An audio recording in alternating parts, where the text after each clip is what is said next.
कोई मांसाहारी व्यक्ति है तो हम किन तर्कों के आधार पर उसको ये बात समझा सकते हैं कि मांसाहार का करना अनुचित है और ये पाप है?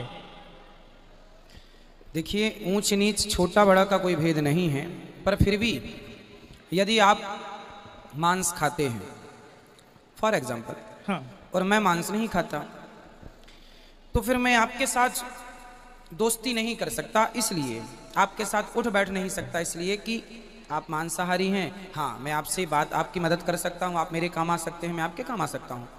ज़्यादा उठने बैठने से ये हो सकता है कि मेरा प्रभाव, आपका प्रभाव मेरे पे आ जाए। हो सकता है आप कभी कहते हैं कि मैं खाता हूँ, कभी मेरी बुद्धि भ्रष्ट हो जाए, मैं भी खाने लग जाऊँ। तो संगति से बहुत बड़ा प्रभाव पड़ता है। संगत से गुण आते हैं, संगत से गुण जाते। इसलिए शास्त्र कहते हैं उन लोगों की संगत करो जिनके विचार अच्छे हैं, रहन सहन अच्छा है, खान पान अच्छा है। हमारी किसी जातवाद से दुश्मनी नहीं है कि तुम इस जात के हो इसलिए, ना जी। आपके आचरण से हमारा है कि आपके आचरण हमसे मैच नहीं कर रहे हैं, इसलिए भैया आपका रास्ता अलग है, हमारा रास्ता अलग है। अब आपने कहा हाँ, कि मांस पाप है खाना, ये कैसे समझाया जाए? देखो, मांस खाना पाप है ये अपने आप में समझ में आ रहा है। इसे समझा, कोई ना समझे तो ना समझे, पर समझ में तो ये आता है कि हम जो मांसाहारी जीव होते हैं, जैसे शेर है, बिल्ली है, कुत्ता है, इनके नुकीले दांत आपने देखे होंगे बाहर की तरफ, यूं सामने, जिन्हें कैनाइन दांत भी कहते हैं। कैनाइन दांत तो होते हैं सबके, पर उनके विशेष मात्रा में नुकीले होते हैं बाहर की तरफ, यूं।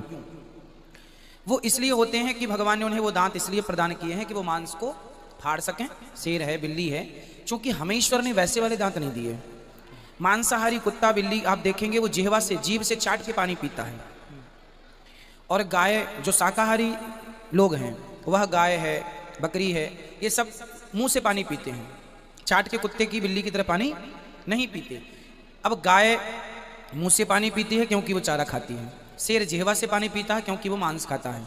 अब आपको ये देखना कि हम मांसाहारी लोगों से मैच कर रहे हैं या शाकाहार से मैच कर रहे हैं। तो हम कैसे पीते हैं पानी, जिह्वा से या मुंह से? हाँ, मुख से पीते हैं। हाँ, तो हमको ईश्वर ने शाकाहारी लोगों की कैटेगरी में रखा है ईश्वर की तरफ से, क्योंकि वो पहचान है। मांसाहारी जो जानवर होते हैं, गाय के खुर होता है, हाँ, खुर होता है, खुर पाँव, हाँ, जबकि कुत्ते का खुर नहीं होता, कुत्ते के नीचे पंजे ऐसे नुकीले होते हैं। तो जो मांसाहारी होता है उसका वो जिह्वा से पानी पिएगा और उसके ये नुकीले होंगे पाँव के नाखून बड़े बड़े। हमारे पंजे हैं, हम कुल मिला के ईश्वर की ओर से शाकाहारी डिजाइन है ना।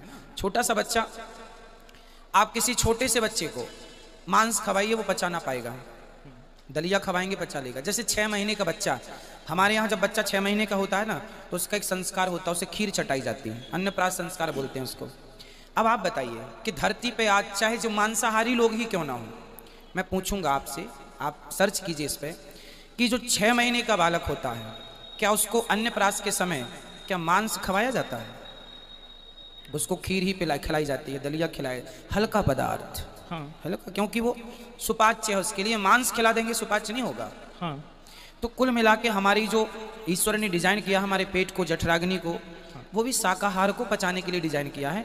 बड़े बड़े डॉक्टर, जानकार डॉक्टर भी कहते हैं कि मांसाहार हानिकारक। अभी कोरोना काल में आपने देखा होगा, कुंटलों से मुर्गियां बाहर फेंकी गई, अंडे बाहर फेंके गए, क्योंकि उनमें भी संक्रमण की संभावना थी। तो रोटी में कभी संक्रमण हो नहीं सकता, दाल चावल सब्जी रोटी में। मांस में कभी भी खतरा है, संक्रमण के कारण जान जा सकती है, अन्य कारण भी हैं। इसलिए सारी साइंस की तरफ से आप कहो, आध्यात्म की तरफ से कहो, कहीं से परमिशन नहीं है मांस खाने की। महाराज जी, ये जो आपने बताया, मैं कुछ कहना चाहता हूँ। जैसे ये जो कुछ आपने तर्क दिए, ये साइंटिफिक तरीके से, तो वो साइंस के आधार पे ये असफल हो रहे हैं। कैसे? क्योंकि जैसे आपने कहा कि ये जो हमारे कैनाइन टीथ होते हैं, ये वो शेर के, तो हमारा जो सेट ऑफ टीथ है ना, ये बोवाइन और मतलब फ्लैट भी है और कैनाइन भी है, तो हमारे दोनों हैं। कैनाइन तो हैं, पर उस प्रकार के नुकीले कहाँ जैसे कुत्ते के होते हैं। लेकिन उसको खाने के हिसाब से वो इनफ है, वो जितने भी हैं वो, तो ये दोनों का सेट है। समझो, आप मांस को पका के खाते हैं, हाँ, शेर बिल्ली कच्चा खाते हैं। हाँ, तो मांस को पकाना, अब बताइए किसी के दादाजी मर जाएं, वो दादाजी को पका के खा जाए, सही है? नहीं, इंसानों का तो खैर मना ही है। नहीं, आप अध्ययन कीजिए, बहुत सारे देश ऐसे हैं जहां इंसानों का मांस भी खाया जाता है, बहुत सारे हैं। नहीं, बहुत सारे देश मिल जाएंगे जहां इंसानों का मांस खाया जाता है। नहीं, उनका तो धर्म भी मना करता है। जैसे कोई बिल्कुल अधर्म पे आ जाए, वो तो कुछ भी कर सकता है। आदमी को जैसे मार देता है, मर्डर कर देता है, लेकिन ये जो है मांसाहार का खाना, जैसे अगर ये अनुचित होता तो फिर ये धर्मों में अलाउड ही क्यों? जैसे हिंदुइज्म में, इस्लाम, क्रिश्चियनिटी और सिखिज्म में। नहीं, हमारे धर्म में तो अलाउ नहीं है, हिंदू में तो अलाउ नहीं है। ये क्या हमारे धर्मों में कहीं भी इसका क्लियर स्टेटमेंट है कि ये मना है, पाप है और ये बिल्कुल नहीं खाना चाहिए? ये लिखो, याद रखो मेरी बात, वेद का वचन बोल रहा हूँ, अहिंसा ही परमो धर्मः। ये वचन समझा आपने? हाँ। परहित सरिस धर्म नहीं भाई, पर पीड़ा सम नहीं अदमाई, परोपकाराय सताम विभूतया। शास्त्र कहते हैं परहित सरिस धर्म नहीं भाई, कि हम किसी की हत्या न, अहिंसा ही परमो धर्म। सुना है? अहिंसा के पुजारी का नाम सुना होगा, महात्मा गांधी भी अहिंसा की बात किया करते थे। अहिंसा ही परमो धर्म हमारे धर्म में, इसलिए हमारे यहाँ कुत्ते को रोटी और गाय की रोटी निकाली जाती है। हमारे यहाँ मारने की विधा नहीं रही। हमारे यहाँ जंगल में ऋषि मुनि रहा करते थे तो फल फूल खा के रहते थे। कहीं भी राम जी के वनवास में 14 साल में आप देख लो, कभी राम जी ने मांस का, हाँ, निषाद राज सेवन करता था। हाँ। निषाद जी सेवन करते थे, तो वो जंगली है, राम जी के सेवन का विधान नहीं मिला। वो जंगली लोग खाते, भाई आज भी मैं नहीं खाता, आप में से बहुत लोग खाते होंगे, तो अच्छे बुरे तब भी थे। राम जी ने निषाद को गले लगाया, है ना? जब भरत जी गए तो निषाद जी ने मांस भी परोसा था भरत जी के लिए, इसलिए परोसा था कि वो खाते थे। भाई आप जो खाएंगे वो आप परोसेंगे, पर उसमें से मैं वो ग्रहण करूंगा जो मैं खाता हूँ। जैसे मैं भी आपके घर जाता हूँ, आप मुझे समोसा भी परोसते हैं, जलेबी भी परोसते हैं, पोहा भी परोसते हैं, रोटी दाल चावल भी परोसते हैं, बादाम भी रखते हैं, तो मैं एक बादाम उठा के ले लेता हूँ। जो मैं, आपका धर्म है कि आप सब परोसें, मेरा धर्म है कि उसमें से मैं क्या ग्रहण करूं? समुद्र में बहुत सारी चीजें हैं, आपको उससे क्या निकालना है? मगर ये हमारे जो पांडव थे, ये लोग फिर क्यों खाते थे? पांडव कहाँ खाते थे? कहाँ पढ़ लिया आपने? ये शास्त्र में ही लिखा है। जैसे कहाँ दिखा दो हमें लिखा हुआ। महाभारत में जो कहीं है, नहीं लिखा मेरे भाई। नहीं, अनुशासन पर्व में चैप्टर नंबर 88 में लिखा हुआ है, जिसमें युधिष्ठिर। नहीं, आपके कहने से नहीं होगा, आप लिखित में दिखा दीजिएगा, तो उसको अध्ययन करना पड़ेगा। मैंने किया है वो।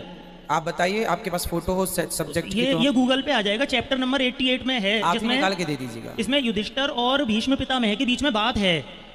किसी और संदर्भ में बात कर रहे हो, जैसे हम और आप बात कर रहे हैं, मांस के सब्जेक्ट में बात हो रही है। मैं बता देता हूँ क्या है वो। हाँ। उसमें युधिष्ठिर धर्मराज थे, उसके बाद भी वो भीष्म पितामह से पूछते हैं कि मुझे यज्ञ नाम है और यज्ञ में पितरों की तृप्ति के लिए क्या देना चाहिए। तो उसमें भीष्म पितामह ने उनको बहुत लंबी लिस्ट बताई है, जिसमें सभी, जैसे रैबिट का मांस, इवन उसमें गाय तक का भी जिक्र है, गैंडे का, राइनोसोरस यानी, और गाय का, और मतलब एक बहुत लंबी लिस्ट बताई है उन्होंने कहा अगर आप ये अर्पण करते हो, जैसे रैबिट अर्पण किया तो आप 1 साल के लिए तृप्त कर सकते हो, और गाय की तो 6 साल के लिए, राइनोसोरस किया तो 12 साल के लिए। समझ गया मैं। मनुस्मृति में भी कुछ ऐसी बातें लिखी हैं, पर वो किस संदर्भ में, समझो क्या होता है। शास्त्र के बहुत सारे अर्थ होते हैं, जैसे हम लोग आपस में बात करते हैं ना, एक अर्थ होता है व्यंगात्मक, समझ रहे हैं? हाँ। एक अर्थ क्या होता है? व्यंग। जैसे मैं कक्षा में कई बार एक व्यंग बोलता हूँ, जैसे मैं आपसे पूछता हूँ क्यों मांस खाते हो, तो आप बोलते हैं हाँ खाते हैं। तो मैंने कहा किसका खाते हो? बकरा खाते हो, मुर्गी खाते हो? उसने बोला हाँ। मछली खाते हो? उसने बोला हाँ। मैंने कहा आदमी खाते हो? ये क्या है? ये क्या हो गया? बोल दो। हाँ, व्यंग्य हो गया। ये व्यंग। वो खाता नहीं है आदमी, मुझे पता है ये बात कि वो आदमी नहीं खाता होगा, लेकिन मैंने व्यंग किया कि क्यों भाई, जब तुम मछली खा सकते हो तो दादा, अभी मैंने आपसे क्या बोला, दादाजी मर जाए तो मार के पका के खा लेना, ये भी एक व्यंग है। हाँ। आप खाएंगे नहीं, पर आप अंडा खाते होंगे, तो मैं व्यंग कर रहा हूँ कि जब आप अंडा खा सकते हैं तो दादाजी को भी खा जाना। ये एक व्यंगात्मक बात है। तो भीष्म पितामह जी धर्मराज युधिष्ठिर को ये व्यंगात्मक कह रहे हैं। भाई हंसी मजाक तो होती है, व्यंगात्मक। अच्छा एक काम करना, गैंडे का मांस चढ़ा देना, और क्या है ना, और क्या ले आना। भाई आप हंसी मजाक करते हैं कि नहीं? शास्त्रों में हंसी मजाक की बातें भी तो लिखी हैं। भाई रावण ने जो कहा वो भी लिखा है, विभीषण ने जो कहा वो भी लिखा है, शूर्पणखा ने कहा राम जी तुम बहुत सुंदर हो, ये भी तो लिखा है। तो सब कुछ लिखा होता है शास्त्रों में, लेकिन ये समझना है कि हमें उससे क्या ग्रहण करना है। भाई आपके घर में रसोई में बहुत सारा सामान पड़ा है, आप सब तो नहीं खाते, जो खाने योग्य आपकी माँ ने बना दिया है सबको मिला के वो ग्रहण कर लेते हैं। उसी तरह शास्त्रों में बहुत कुछ है। भाई समुद्र में सारी आभूषण है, सब कुछ है, मतलब समुद्र मंथन के समय सब निकला था, उसमें से जहर भी निकला था और अमृत भी निकला था, उसी से निकला था, उन्हीं के द्वारा निकला था। अब क्या ग्रहण करना है? अमृत ग्रहण किया, जहर को ग्रहण नहीं किया। तो शास्त्रों में दोनों है, अमृत भी है, जहर भी है। अब वो तो व्यंगात्मक, देखो शास्त्रों की ये अर्थ समझना पड़ेगा, ये व्यंगात्मक अर्थ है। अच्छा गैंडे का पका लेना, हाँ, तो अब युधिष्ठिर जी पूछ रहे हैं पितामह बताओ पूर्वजों को क्या खिलाएं, कौन सा तृप्ति कैसे होगी, मांस खिलाएं कि सात्विक खिलाएं। तो अच्छा एक काम करना, गेंडे की पका लेना, पहले ऐसी बातें करके बाद में आए नहीं पगले बादाम का और आटे का और ये चावल का करना, पहले मजाक कर लिया फिर विषय पे आ गए। तो ये बोलने का ढंग है, हम लोग मजाक करते हैं आपसे, आप हमसे करते हैं, तो क्या वहां पे व्यंगात्मक बातें नहीं रही होंगी, व्यंग के बाण छोड़े जाते थे। अब आपको ये अर्थ नहीं लगाना अरे ये कह रहे हैं कि ये गाय का भी मांस उन्होंने पका के खाया, ना जी, धर्मराज युधिष्ठिर धर्मराज हैं, उनसे अधर्म कैसे हो जाएगा। हाँ, इसीलिए पूछा था मैंने। वो व्यंगात्मक अर्थ है मेरे भाई, शास्त्रों के अर्थों को तब समझ में आएगा जब आप गुरु चरणों में बैठेंगे, वरना अर्थ का अनर्थ ही हो जाएगा। महाराज आपने एक और बात कही थी, जैसे ये जीभ से चाटने वाली कही थी, तो ये हम इंसान, आपने कहा हम मुख से खाते हैं, नहीं पानी की पीने की बात, पानी का, हाँ सॉरी, तो लेकिन ये ऐसा है हम पानी को जीभ से भी पी सकते हैं, लेकिन हम दोनों तरीके से कर सकते हैं। लेकिन अगर हमने जीभ से पिया तो उसमें टाइम ज़्यादा लगेगा। तो आप में से कोई पीता है जीभ से पानी? हाँ नहीं, क्योंकि उसमें टाइम ज़्यादा लगेगा तो क्यों पिए हम, इस होठों से ही उसको कर लेते जैसे। लेकिन मनुष्य के अंदर वो क्षमता दोनों है, जैसे कि अगर हम 4 हाथों के बल चलते हैं। भाई देखो क्षमता तो है तब ना आदमी मांस खा रहा है, भाई क्षमता तो है तब तो मांस खा रहा है। पर सवाल मेरा फिर आपसे कि क्षमता है, अब मेरी क्षमता तो, अब आप यदि अपने दादाजी का मांस खा जाएं तो आपके पेट में तो दादाजी के मांस को पचाने की भी क्षमता है, बोलो हाँ या ना। जब सुअर का पचा लेते हो, जब हाथी कुत्ते का पचा लेते हो, मुर्गी पचा लेते हो, तो दादाजी का मांस नहीं पचेगा आपके पेट, आपका पेट मना नहीं कर सकता, नहीं जी ये मेरे दादाजी का नहीं। उसी तरह मेरे भाई पचाने को तो आप कह रहे हैं कि नहीं जीभ से चाट के भी पिया, फिर पचाने को तो आपके दादाजी का ही मांस आप पचा लोगे, पेट थोड़ी मना करेगा कि नहीं मैं नहीं पचाऊंगा दादाजी का मांस।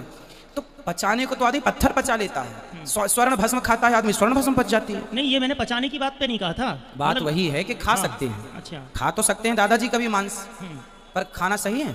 और महाराज ये और जानना था, पहले मेरे प्रश्न का उत्तर दे दीजिए। हाँ। खा सकते हैं, आप दादाजी का भी मांस खा सकते हैं। नहीं वो इंसान का तो खैर कहीं किसी भी धर्म में नहीं है कि आप इंसान का खाएं, पर बहुत सारे देशों में खाते हैं मेरे भाई, खाते हैं, गूगल सर्च करना। नहीं फिर वो तो गलत ही है, उसे तो मैं भी, उस पर तो वाद विवाद है ही नहीं, वो तो गलत ही है। जब इंसानों में गलत है तो आप इंसानों का पक्षधर हैं, जानवरों के पक्षधर नहीं है, वो भी उनका भी तो जीवन है, उनकी भी तो जिंदगी है, क्यों आप छीन रहे हैं उनसे जिंदगी। लेकिन ये जीवन शाकाहार में भी है, शाकाहार में है तो दाल खाओ, चावल खाओ, रोटी खाओ, बादाम खाओ। लेकिन जीवन तो इनमें भी है, तो ये पाप नहीं होगा फिर? किन में? शाकाहार में भी। शाकाहार में कैसे पाप है बताइए? क्योंकि जीवन के आधार पे अगर कहें तो भाई जीवन, आज ही मैंने कथा में बोला कि आप गेहूं को चबाइए तो गेहूं को चबाने में गेहूं चिल्लाएगी नहीं, चीखेगी नहीं, पर मुर्गी को आप चबाइए तो वो चीखेगी, चिल्लाएगी, फड़फड़ाएगी। तो मुर्गी से आप गेहूं की तुलना ना करें कि गेहूं में भी तो प्राण है, मुर्गी में भी तो प्राण है, क्योंकि गेहूं तो अंकुरित होता है। मेरे भाई समझो, सुनार की तराजू से सब्जियां नहीं तौली जाती, सुनार की तराजू में सोना तोला जाता है, और सब्जियों वाले की तराजू में सोना नहीं तोला जाता। हर एक तराजू से सब नहीं तोला, हर बात को एक ही तराजू से मत तोलो कि मांस को आपने गेहूं से तौल के दे दिया कि जी उसमें भी तो प्राण है। नहीं, उसके प्राण हैं पर अलग ढंग से, वो हमारे प्राणों की रक्षा करने के लिए है। गेहूं को हम खाते हैं तो हमारे प्राणों की रक्षा होती है, पर मुर्गी को आप मार डालते हैं, उसके प्राण पहले चले जाते हैं। इसलिए दोनों की तुलना नहीं हो सकती।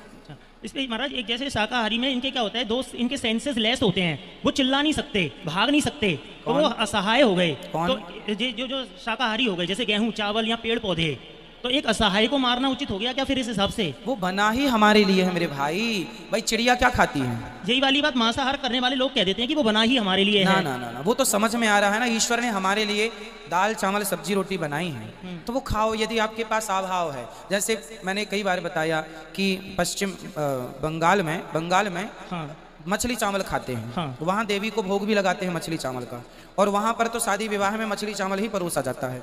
अब वहाँ पर क्यों? क्योंकि आज के 50 साल पहले, 100 साल पहले वहाँ पर ना दालें होती थी, ना वहाँ पर कोई सब्जियाँ होती थी, ओनली चावल, धान की खेती होती थी। तो चावल को किससे खाएं? तो मछली से उन लोगों ने डिसाइड किया होगा।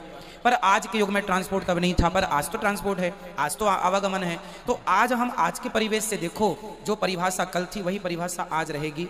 समाज में कुछ चीज़ें समय के साथ साथ बदलती हैं, सत्य नहीं बदलता, शास्त्र नहीं बदलते, पर कुछ परिभाषाएं बदलती। उस जमाने में मांस की जरूरत थी पश्चिम बंगाल में, मछली चावल की, तो खाया, मजबूरी थी, जी नहीं सकते। आज तो दाल रोटी अवेलेबल है मेरे भाई, अब क्यों? आप बताइए क्यों? अब जब आपके सामने दाल रोटी रखी हो और सामने आपके मुर्गी रखी हो, तो मुर्गी मार के पका के खाना सही है या दाल रोटी से पेट भर लेना सही है? दाल रोटी सही है उस केस में। फिर तो वो एक मजबूरी रही होगी, जब उन लोगों ने मांस खाना शुरू किया होगा, दाल नहीं रही, कोई अनाज नहीं था, कोई सिचुएशन रही होगी। और महाराज जैसे राजा दशरथ जी हिरण का शिकार करते थे, तो फिर वो क्यों करते थे? वो राजा थे। हाँ राजाओं के लिए, जैसे डॉक्टर चूहे पर एक्सपेरिमेंट करता है ना, हाँ कोई भी नई वैक्सीन आई, कोई भी नई दवाई आई, तो वो चूहे पर डॉक्टर लोग एक्सपेरिमेंट करते हैं, चूहे को फाड़ते हैं, फिर सिलते हैं, जोड़ते हैं, करते हैं कि नहीं, आप जानते हैं? तो चूहे पर एक्सपेरिमेंट मैं नहीं कर सकता, आप नहीं कर सकते, पर डॉक्टरों की जो पढ़ाई की शुरुआत कर रहा है, बेस तैयार कर रहा है, वो करता है। उसी प्रकार राजा महाराजा पहले शेर का और हिरण का शिकार करते थे। शेर का जो शिकार कर लेगा तो प्रजा कॉन्फिडेंस बढ़ जाता था कि हमारा राजा शेर को मार सकता है, मतलब हमारी रक्षा कर सकता है। इसलिए प्रजा का कॉन्फिडेंस लेवल बढ़ाने के लिए। और हिरण का क्यों? हिरण का क्योंकि तेज भागता है, तो उससे धनुष बाण देखा जाता है कि निशाना ठीक लग रहा है कि नहीं। सिर्फ राजाओं को और उन हिरणों को मारा जाता था, जो हिरण, उन शेरों को मारा जाता जो उद्दंड होते थे। जंगल में शेर और हिरण ऐसे पाए जाते थे जो एक हिरण दूसरे हिरण पर हावी हो जाता था। आप भी देखते हैं ना, कुछ जानवर हावी हो जाते हैं, उद्दंड हो जाते हैं, सब जानवरों को परेशान करते हैं। कुछ भैंसें होती हैं जो सबको मारती हैं, कुछ भैंसा होते, कुछ बकरी होती सबको मारती। उस जो जंगल में दुष्टता फैलाने वाले जानवर थे, उनको मारा करते थे राजा लोग, क्योंकि उनकी प्रजा है वो। और जहाँ ये बात शास्त्रों में मतलब लिखी हुई है या ये आपका अनुमान है? हाँ, भगवान सब कुछ लिखा हुआ है। अच्छा, बिल्कुल। आप राम जी भी बाण लेकर के चले, जब माता सीता ने कहा कि हमें ये मृग ला कर दो, तो वो राजा महाराजाओं के लिए ही उचित था, सामान्य लोग नहीं मार सकते थे। अच्छा जी ठीक है महाराज जी, बहुत बहुत धन्यवाद आपके समय के लिए। खुश रहिए, भगवान आपको सुखी रखें और सद्बुद्धि दें।